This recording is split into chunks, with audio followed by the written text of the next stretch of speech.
Hi everyone, my name is Josh Sowers, and for my part of the group project, I looked at precipitation for the time series data. So I made this visualization first in Tableau, using many of Tableau's wonderful features. But I had to make a couple decisions first before I could really start beginning the visualization. So the first step was that I decided to only focus on the spring months. I was kind of curious if, do April showers really bring May flowers, as the old adage goes. So and then for ease of the visualization, I also grouped the years into 3-year increments. 3 years was chosen simply because we have a period of 2000 to 2018 that divides out very nicely. So when we first start looking at the visualization, we can see that I colored the average precipitation for each day for each state. And so what we can see is what we're looking at is the average precipitation in inches for each state in that time period. So if we start in March of 2000 to 2003, we can see that some of the northern states received less precipitation, as indicated by the red colors, and that we have the southern states here receiving more precipitation via the blue shades. And we see April indeed does bring showers across most of the country, as we see an increase in the color scale, showing that there was more precipitation. And then in May, as we approach summer, that amount of precipitation regresses again, and we're clearly going into summer, so it does not rain as much as we are all probably very familiar with in Chicago.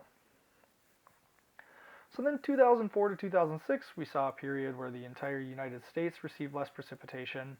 2007 to 2012, we received a lot of precipitation in 2007 and 2009, and then slowly we have been regressing back to receiving less and less precipitation as a country.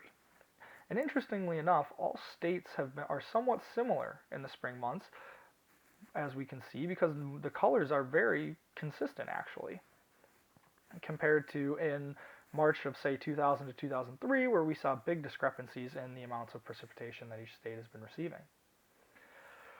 So, interestingly enough, 2004 to 2006 surprised me, because the first thing that I think of when it comes to 2005 was Hurricane Katrina. What we can see from this, obviously, is that there wasn't that much precipitation. So when I did the research, looked it up, and Hurricane Katrina actually occurred in August of 2005.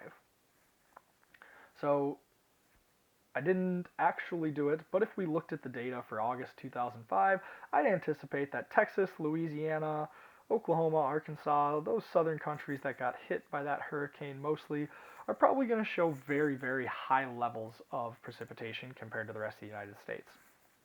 Also, one big trend was the decrease in the average precipitation that we saw from 2007 to 2018. Something that's also been happening more recently that we hear about in the news a lot is California wildfires.